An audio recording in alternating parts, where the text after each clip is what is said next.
All right, hi everybody. Welcome to 10600 Math Background for ML. So today's lecture is going to be on probability. So let's get started. So the main things that we're going to be talking about today are the topics in probability from the lecture notes that you guys were supposed to read for today. And we'll take a look at these topics, and we'll also go through some problems, some in-class exercises to familiarize you with these things. So let's get started. Let me actually, as well,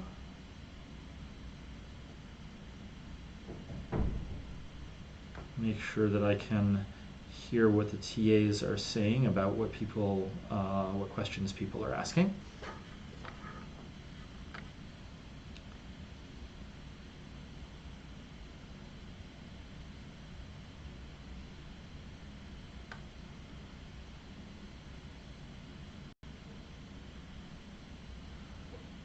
All right, so sorry about that.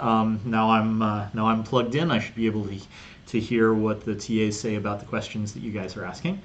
All right, so let's go through the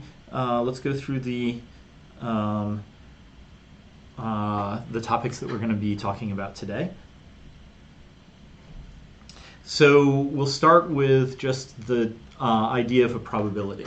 So again, as usual, I'm going to be going through these the lecture notes quite quickly unless somebody asks a question, and then we'll get to the in-class exercises to let you guys practice with the concepts. So we have a universe, which we'll call S for the sample space, or U for the universe. The universe is a big set.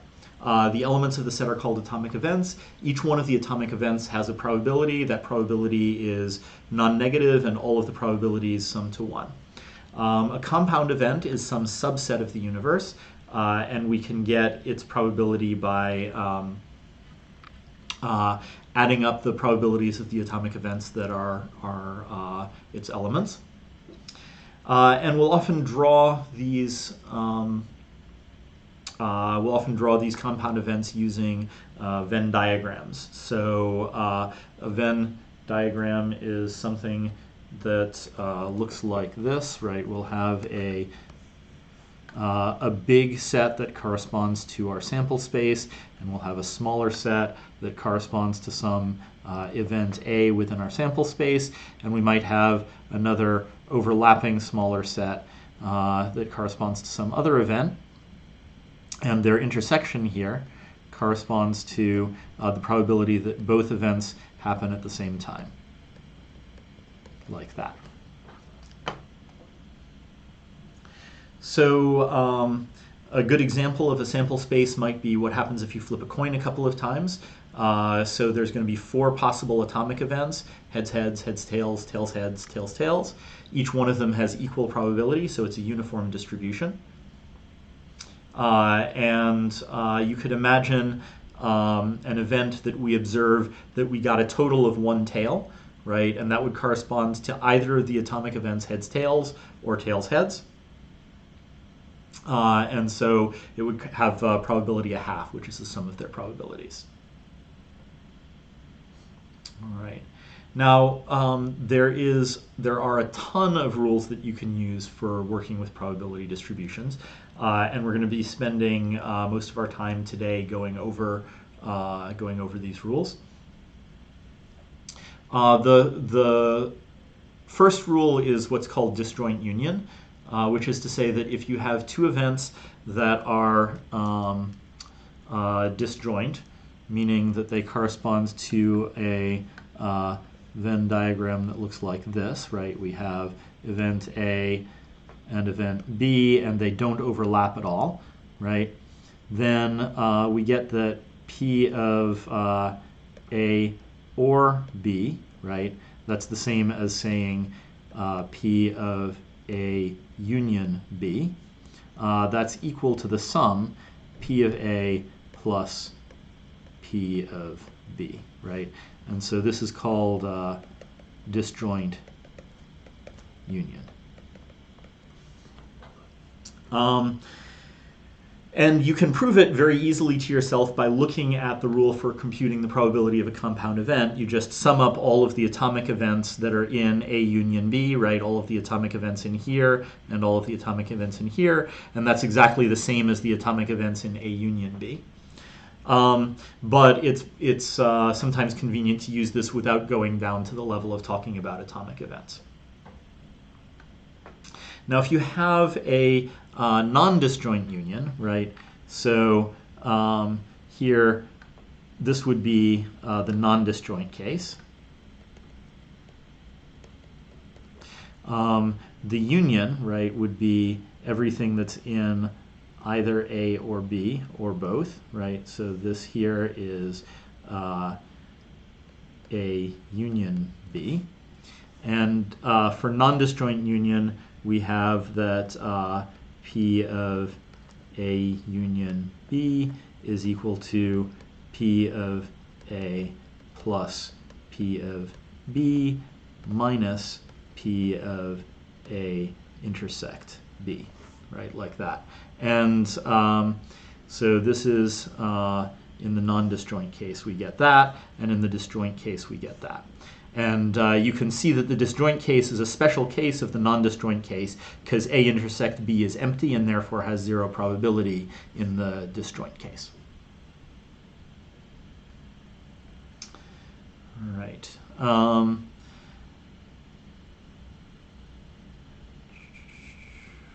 So a good, sorry,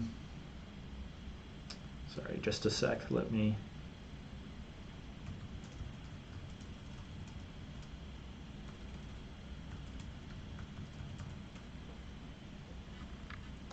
Okay, so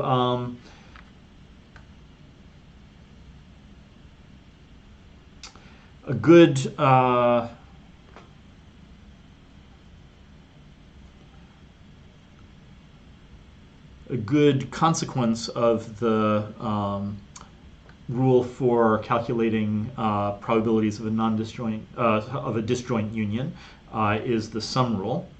So in the sum rule, we have some event. We'll call this A, right? And it's in our universe or sample space S, and we'll split up S into mutually exclusive and exhaustive parts like that, and we'll call the parts B1, B2, B3, and B4.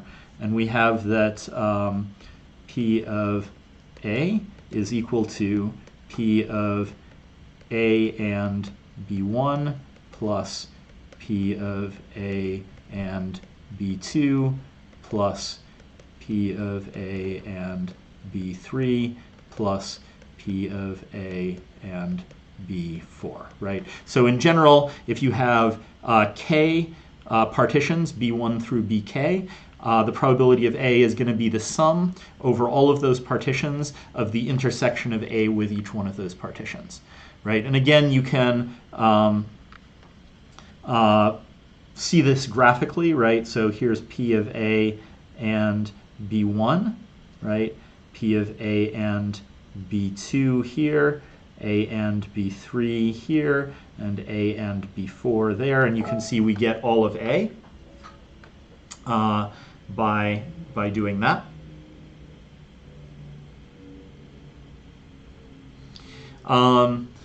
And it's often useful to break up a probability this way.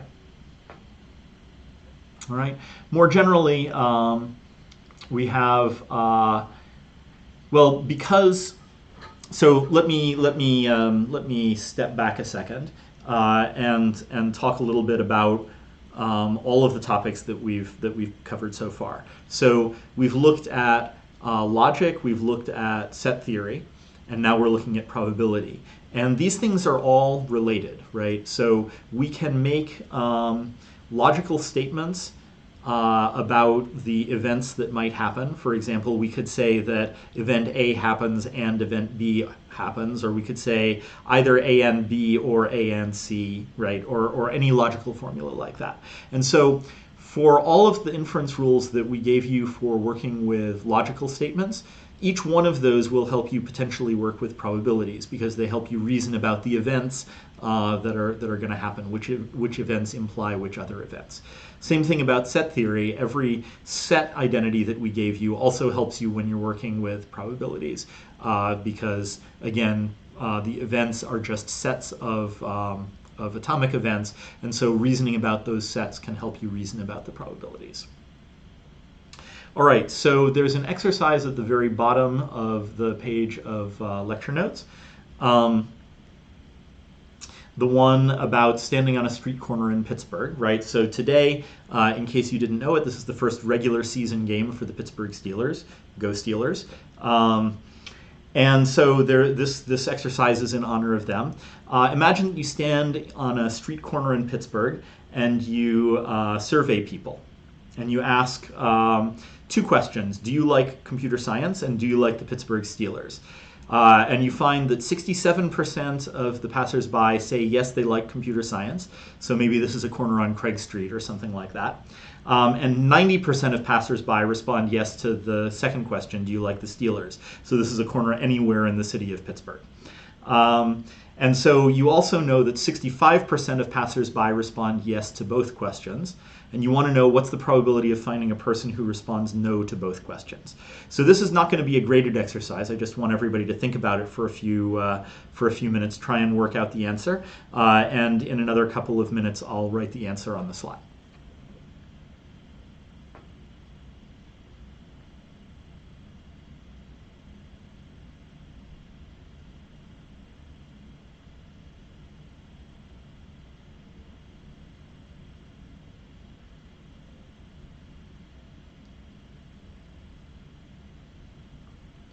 All right, so hopefully everybody's had a chance to take a look at it, right? So what we're going to do is we'll write a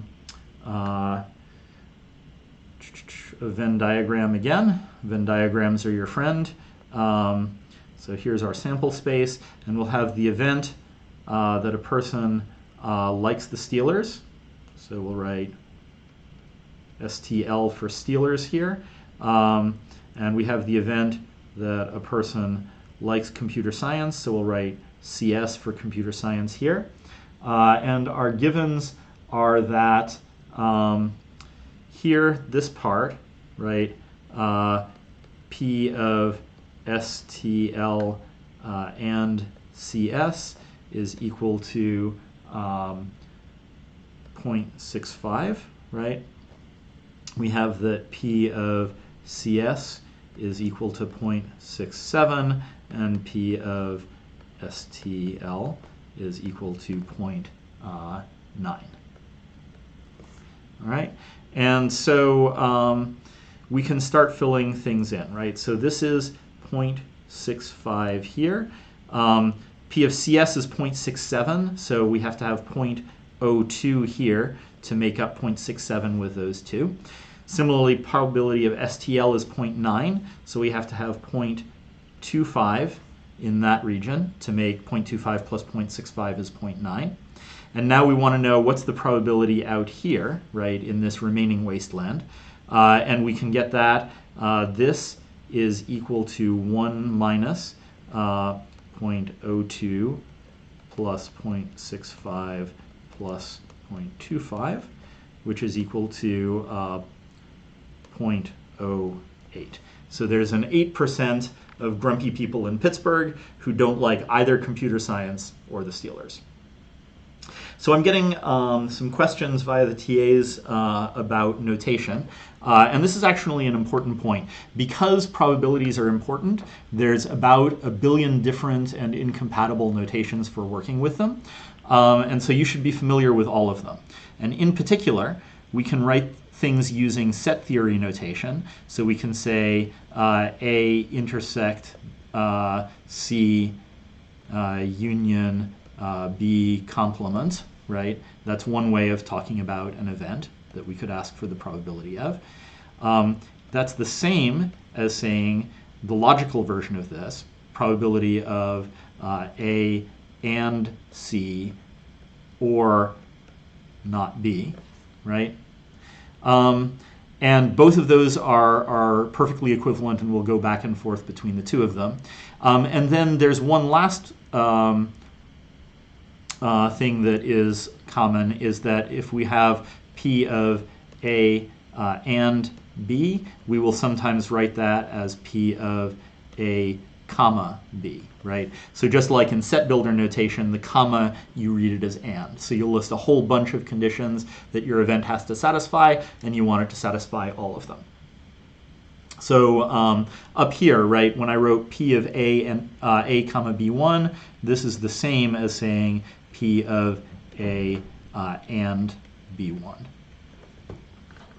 Right, and then the same thing for each one of these other terms here. All right, so as usual, if you have questions about any of the exercises, please make sure to text message the TAs, and they'll make sure that I get the questions to be able to answer them. So, all right, that's the first set of lecture notes. We're basically done now with the first set of lecture notes that I posted. So let's have a look then at the second set of lecture notes. So, in the second set of lecture notes, we're concerned with not just events, but random variables. And a random variable is any quantity that depends on which one of our atomic events happens, right? So if our, this is sometimes a question that people have a little bit of trouble thinking about, but think of, for example, go back to our survey example. So an atomic event would be a person who stops by and fills out our survey for us, right? And so that atomic event will have properties. So our survey could have questions like, do you like computer science or do you like the Steelers? And it could have demographic stuff like what's your height, weight, age, eye color, right? It could have all sorts of, any sort of property that we could write down about the person, right? Each one of those properties, we can think of it as a random variable, right? So it's a function that depends on and depends only on which atomic event happens, right? So the eye color of the person who stops by depends on who it is who stops by. Another example would be cards that you draw from a deck, right? The number of pips, the number of little suit marks on the card is that we draw as a random variable. It could be 0 if we draw a face card, or it could be 7 if we draw a 7. Or depending on the design of your deck, there could be pips in the corner of every card, and so it could be 2 pips for a face card and 9 pips that are displayed on a 7, right? If you have, let's see if I can draw our card like this, right? So we have, here's our little club symbol 7, and then upside down we have the same thing here. Can I draw upside down and backwards 7, right? And then you have that, right? I'm going to just put ... and you would have 9 total, like that. All right, so we can use random variables to talk about events. So for example, the event that there are at least 5 pips on the card that we draw, or the event that the eye color of the person that we see is blue. And a lot of the time, when people talk about events that are defined in terms of random variables, they'll actually not talk about the underlying sample space at all, right? They'll just assume you know what the experiment is, assume that you can figure out what the sample space is, and just talk about an event, that the height of the next participant is at least 5 foot 3 inches, right? And it's important to remember that there is still an underlying sample space, and in fact, it's useful sometimes to be able to talk about what might be a good sample space to use for talking about random variables. And so for that, we go to what's called the joint distribution. So you can have an event, let's say you write out a set of 7 random variables, and each one of these random variables is, let's say, binary. And so there's 2 to the 7 possible outcomes for all of these random variables, and those 2 to the 7 outcomes are going to be our atomic events. And then we can write down a probability distribution by listing the probability of each one of those atomic events, and then we can use that to answer questions. When we do something like that, we'll make what's called a probability table, right? So an example of a probability table would be this nice 2x3 table where we have, let's say, a person with brown eyes, a person with green eyes, and a person with blue eyes, right? And the person either likes the Steelers or does not like the Steelers, right? And then you can write down numbers in each one of these cells. Let's say 0.05, 0.35, 0.1, right? And so the numbers have to all add up to 0.1. So I have another 0.5 to work with. So let's split it as 0.2, 0.2, and 0.1, right? I don't know if this is probably not a very good probability model, because it says that green-eyed people who like the Steelers are quite common in Pittsburgh, which I think is probably not the case, but who knows? So you write down a table like this, and it gives you a probability distribution, right? And so again, you could make a Venn diagram that corresponded to this, like this, right? And so we could split into like this, the brown, green, and blue, and here are the people who like the Steelers, and the people who don't are outside that set, right? So we could write down a Venn diagram like that. And so one of the nice things about a probability table like this is that there are some pretty useful compound events. So for example, the probability that someone likes the Steelers in this probability table, we just get by summing across a row of the probability table, and we get 0.05 plus 0.35 plus 0.1, which is equal to 0.5. Right, is the probability that somebody likes the Steelers. Similarly, the probability that somebody has blue eyes, we get by summing down a column, and that's 0.2 in this case. All right.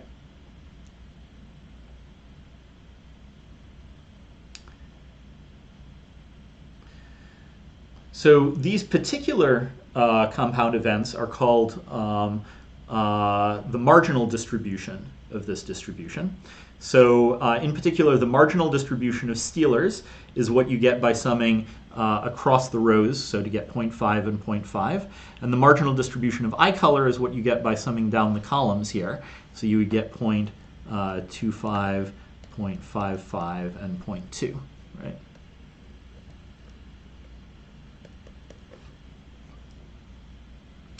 The other thing that we can do is create what's called a conditional distribution, right? So a conditional distribution means that we rule out some entries of the probability table, let's say by observing one of our random variables, and we ask what's the distribution for the remaining ones. And that's actually pretty easy to do as well. So to get a conditional distribution, what we do is we take our probability table. So I'll just draw a copy of it here to work with.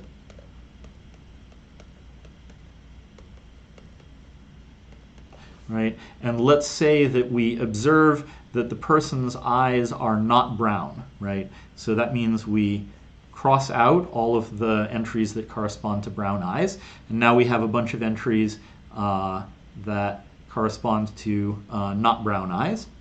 And what we do is we normalize it by dividing by the sum of everything, so 0.35 plus 0.1 plus 0.2 plus 0.1, right?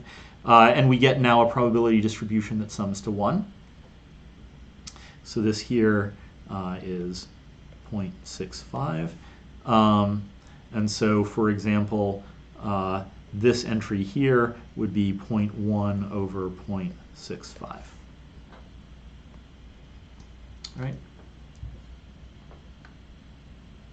Now, the difficult thing, there's a bunch of examples of working with marginal and conditional distributions in the notes. And again, I'm not going to go through those examples unless people have questions on them and ask the TAs.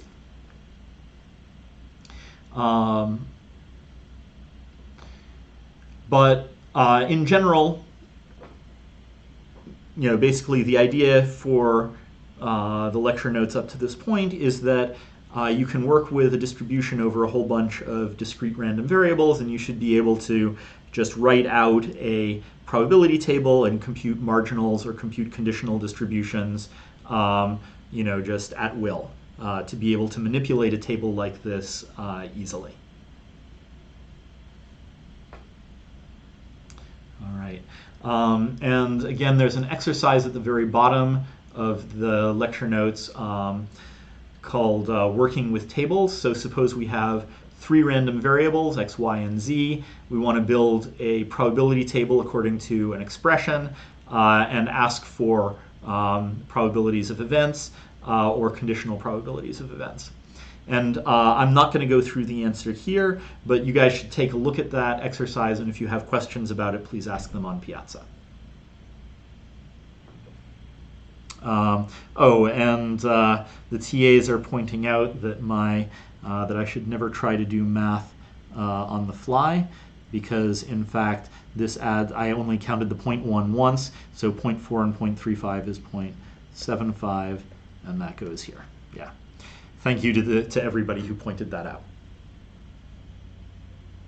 All right, so now let's go to some exercises to help us work with these distributions. So right now I am posting to Piazza some problems. So you should be able to just log on to Piazza and click on the link and get some problems to look at.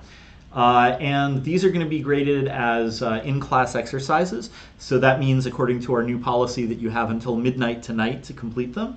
But what we're going to do is we're going to spend, spend some time talking about them during lecture today. And so hopefully, if these are familiar to you, you can complete them in lecture today and you won't have anything to do later. All right, so hopefully everybody is able to view these notes. And they start with an example, so it's a problem that I can work out for everyone, and then there's a bunch of questions after that. So the example, hopefully everybody's been able to pull up the problems by now. The example is the problem of medical diagnosis. In particular, someone comes in and you know that they either do or do not have the flu, and they tell you that they are suffering from a headache, and you know some things about the probabilities of events involving flu and headache, and you'd like to reason backwards from this observation of their symptoms to figure out whether or not they have the flu. So in particular, what we can do is, again, Venn diagrams are our friend. So here is here's our sample space S, and we have the set of events called flu and the set of events called headache.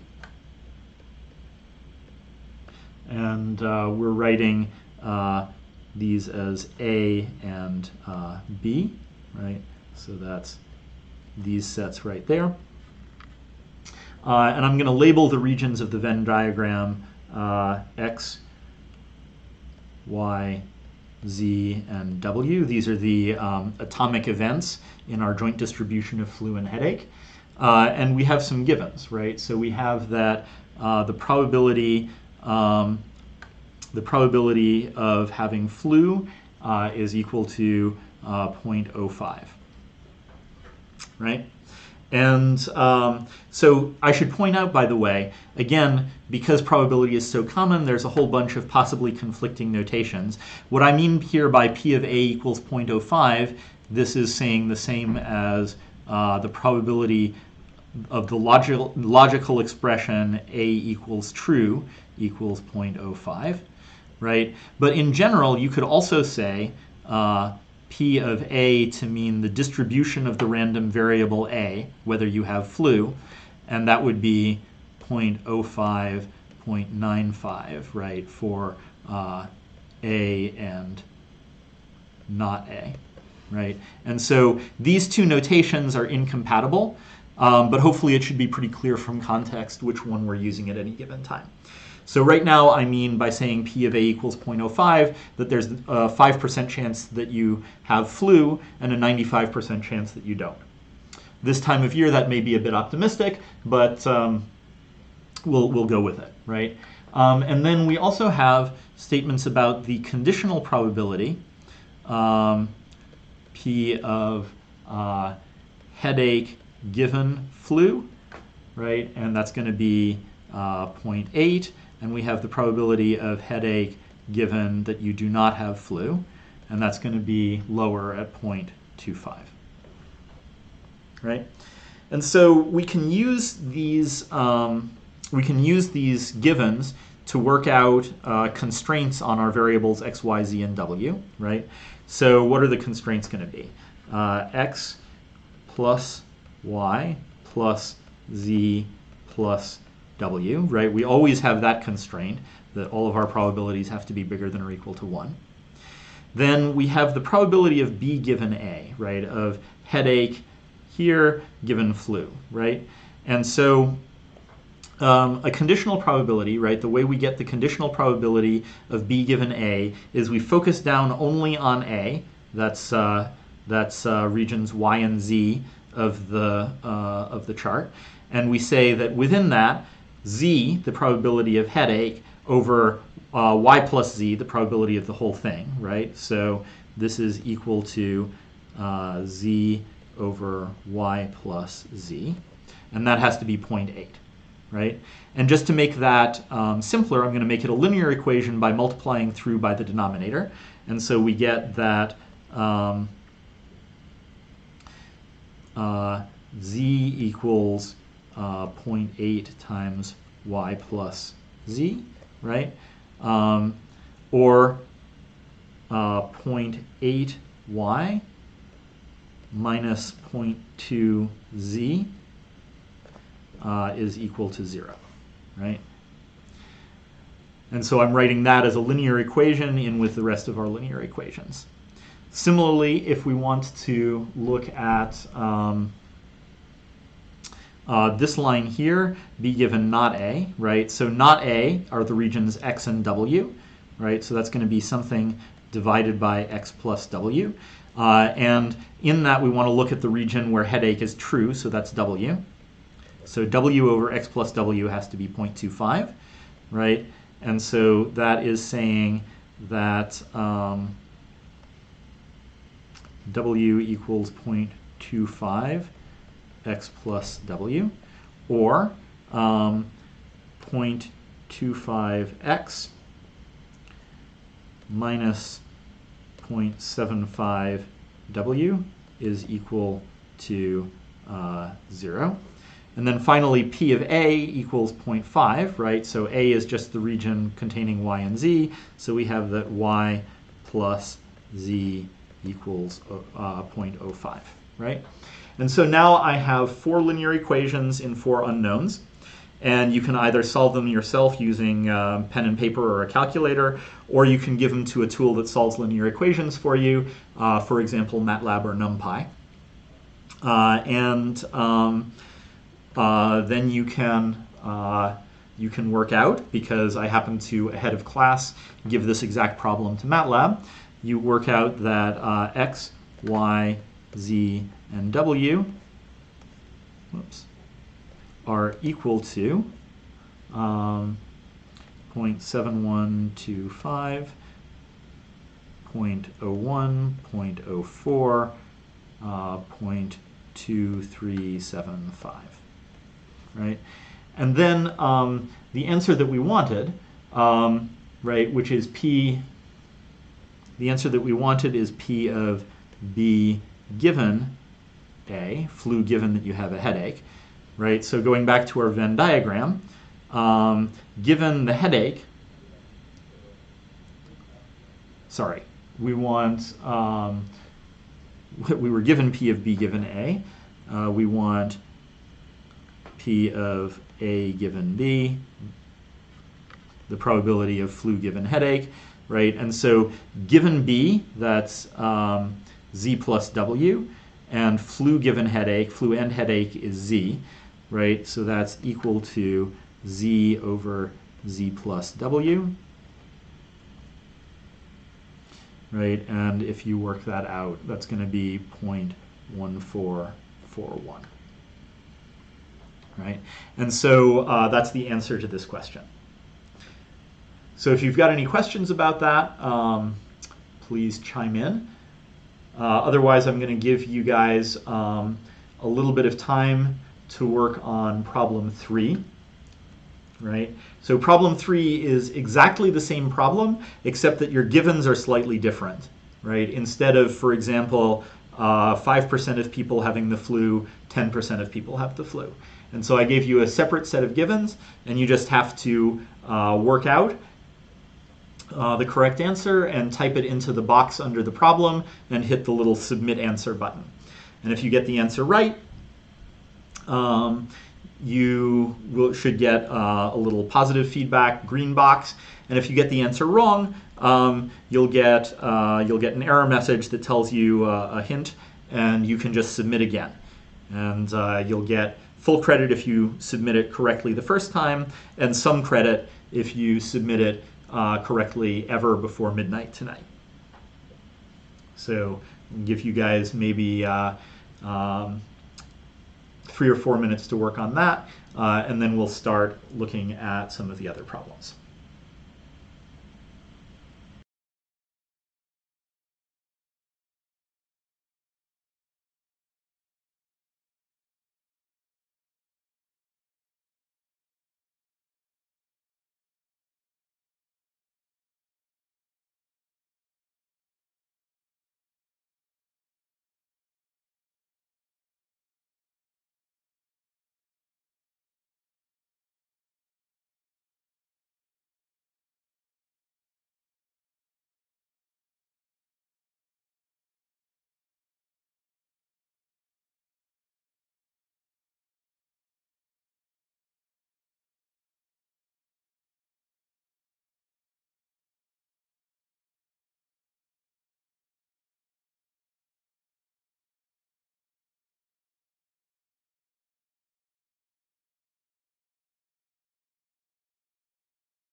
All right, so we're back for now.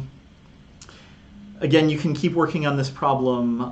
You can keep working on this problem after class, but I want to, for the people who already have people who've already finished, I'd like to go ahead and say a little bit about the remaining problems.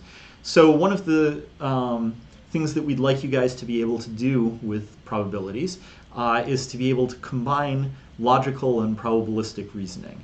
And one of the best ways to do that, at least one of the ways that my training includes, is to play the game of Minesweeper. And so in section 4 of the problems, you can see a definition of the Minesweeper game, in case you haven't run across it before. Basically, there's a board, and you click on cells, and if you click on an empty cell, then you're good. You get to find out how many mines are adjacent to that cell. And if you click on a cell that has a mine in it, that's not good. You lose, the game is over. And the goal is to click on as many empty cells as you can before accidentally clicking on a mine.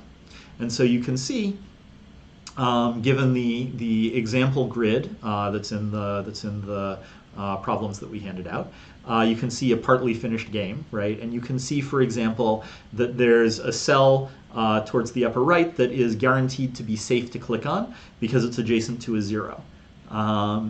And maybe with a little bit more work, you can see that there are some other cells that are safe to click on.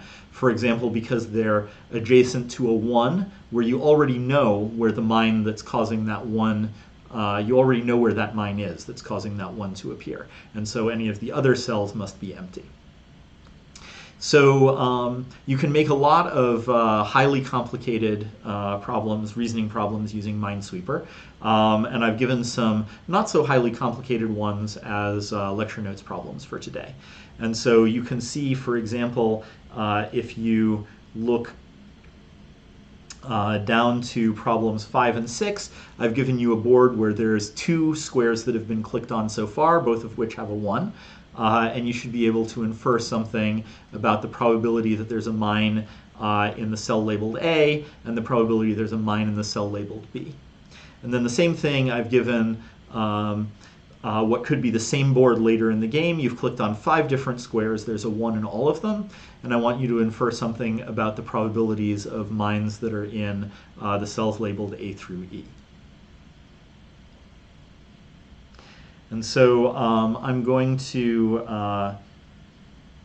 go back to mute for a little while now and give you guys some time to work on these.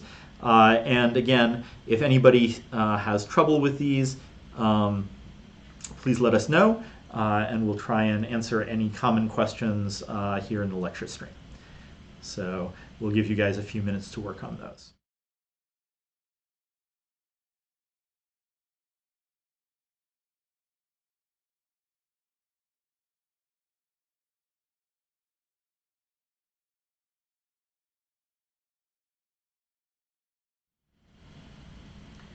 I should point out, by the way, that there's a mistake in section 4. It doesn't matter, but in case it confuses anybody, the very center square of the grid should be a 4 and not a 3. And I'll try and fix that after class.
All right, so we're back for a little bit. So I wanted to point out that people discovered that there's actually an error in the solution to the last problem on this problem set. So we apologize for that. What we're going to do is make sure to submit the correct solution anyway, even though it will be marked as wrong right now, and we'll go after class and fix that and give people, we're going to turn it into an extra credit problem.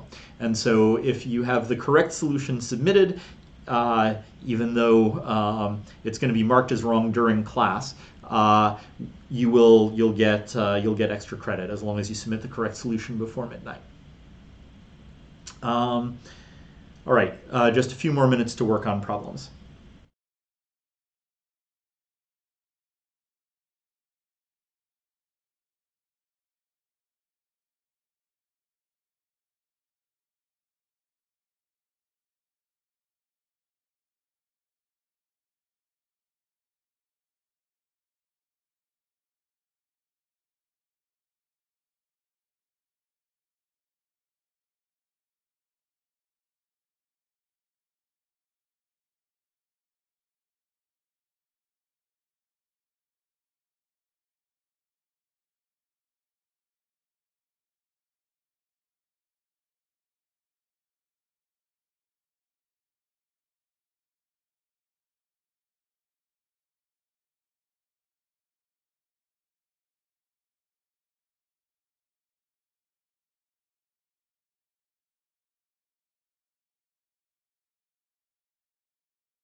All right, hi everybody again. So we're going to move away from the problems and go on to the next topic.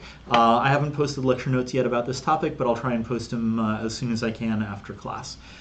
Just as a reminder, there is an error in the last problem. So we're going to, the last problem of the problems that I just posted is in-class exercises. I'll post more instructions on Piazza about what to do with it, but we're going to turn it into an extra credit problem. All right, so let's talk now about how to work with distributions. So one of the most important things to do with distributions is going to be factoring them. So why is this important? Well, suppose that we have, let's say, 1,000 binary variables, right? So we can write out a probability table for this distribution, and it's going to have 2 to the 1,000 entries, which is a problem because that's more than the number of atoms in the observable universe. So we don't want to do that. So instead what we want to do is write it in some kind of a compressed form. And as with all kinds of compression, we're not going to be able to compress every distribution exactly, but as long as we can get something close to the distribution we wanted, if we can get it in an amount of space that actually fits inside our computer, we're going to consider it a big win. So probably the most important way of compressing a distribution is what I'm going to call factored form. And factored form looks like this. We have some distribution called P of 5 random variables, which we'll call, for reasons I'll describe in a sec, O, M, R, W, and U. And I'll write that as a product of a bunch of terms. So here's one term that involves only the variable O, another one that involves the variable M,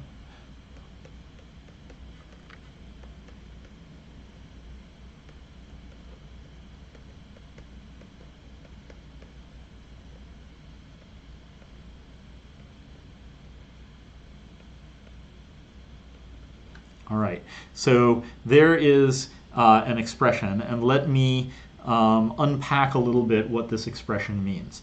Right, so here, this is a table with 5 random variables, and each one of these random variables is binary.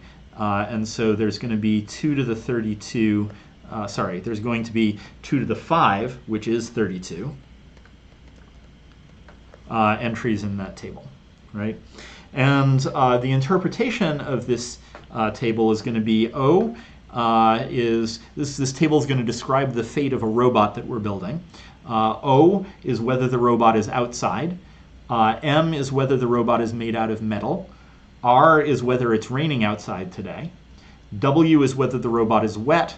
And U is whether the robot is rusty. So we used R already, so we'll take the second letter of rusty for the name of the random variable, right? And so our highly important inference task is to figure out whether our robot is rusty given information about these other 4 conditions. All right, and so we're going to factor that as follows. So there's going to be a probability distribution of whether the robot is outside, and that's going to be a table with 2 to the 1 equals 2 entries, right?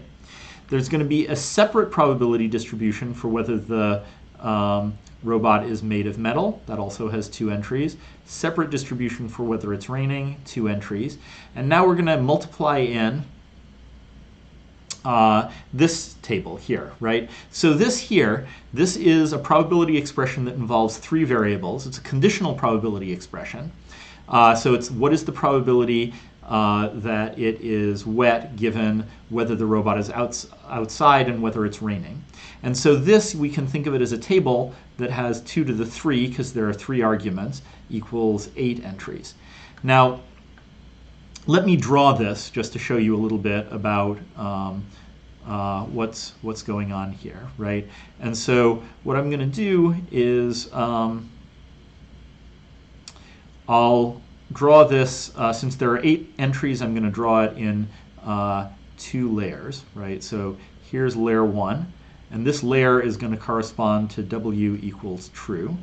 And I'm going to have entries for O equals true, O equals false, R equals true, and R equals false, right? And so let's say this entry right here, if we are inside, outside is false, and if it's raining, R equals true, then what is the probability that wet will be true, right? And so let's say that since we're inside, we have a very low probability of being wet, right? Whereas if we're outside when it's raining, there's a high probability of being wet. And if it's not raining, then let's say it's uniformly a low probability of being wet, right? And then if W equals false, we'll have a similar table, right? Which again has O equals true or false, and R equals true or false. And then these guys have to sum to 1 with their corresponding entry here, right? Because this is now a probability distribution over wet, so 0.01 or 0.99, 0.99, right? And here 0.05 and 0.99, right? So this here, this is an 8-element table, and it does, like, it's not a table of a joint probability distribution. So the entries don't all sum up to 1 across the entire table. What it is, it's showing 4 different conditional distributions, right? 4 conditional distributions for each of the possible settings of the conditioning variables outside and rainy. And so for each one of the 4 distributions, it has to, the corresponding entry has to sum, the sum has to be equal to 1. Right, and the same thing for every other corresponding pair of entries. All right, so and then finally, here's the last term, and this is again 2 to the 3 equals 8 entries. And so if we add things up, 2 plus 2 is 4, plus 2 is 6, plus 8 and 8 is 16, 16 and 6 is, this is 22 total entries. Compared that to the 32 here, and you can see we've saved 10 total entries in our probability tables. Now, that's a kind of a meager savings, right? We've saved 10 out of 32 entries. But I want to point out that the savings get bigger and bigger exponentially fast as the problem gets larger. So in the case where we had 1,000 binary variables, if we were able to replace the joint table by a product of even let's say 1,000 individual tables, each of which had no more than 5 arguments, then we would go from larger than the size of our observable universe to something that's actually trivial to type out. Not trivial, but it's possible for you to type out. Right. So so the savings is unimaginably large in these larger examples. So let's pause for a second and look a little bit at what the semantics of this equation is here, right? What does it mean when I multiply together a whole bunch of tables of different sizes? So, so what's going on, right? So we have here, right, on this side, this is a 5-dimensional table. We can think of it as you know, we have a 2-dimensional table that's a square. We stack 2 of those, that's a cube, that's a 3-dimensional table. We stack 2 of those, we get something that's a little hard to visualize, but it's a 4-dimensional table. And then we stack 2 more of those, and we get our 5-dimensional table. There's going to be 32 entries. There'll be an entry for every assignment to these 5 random variables. So we could say for the entry, you know, O equals true, M equals false, R equals false, W equals true, and U equals false, right? So we could ask about that entry. And what do? We go through, and for each one of these tables on this side, we look up the corresponding entries, right? So here, this table just depends on O, so we look up O in our assignment, and we find that we care about the probability that O is true, right? And so we can use that to look up P of O, right? And then we look up, and that gets a single scalar, right? And then we look up P of M, right? M is false, so we look at the false entry in the table for P of M. And so forth. And let's say we get to here, right, this table with 3 entries. We'll look up W equals true, given outside equals true, and raining equals false, right? And so just like that, each one of these 5 terms is going to be a scalar that we look up in the corresponding table, and we'll multiply together those 5 scalars, we'll get a number, and that number will be the entry of this big joint table here that we care about. Right? So what we've given over here is a recipe for looking up in a bunch of smaller tables and multiplying together numbers to get an entry of this larger table.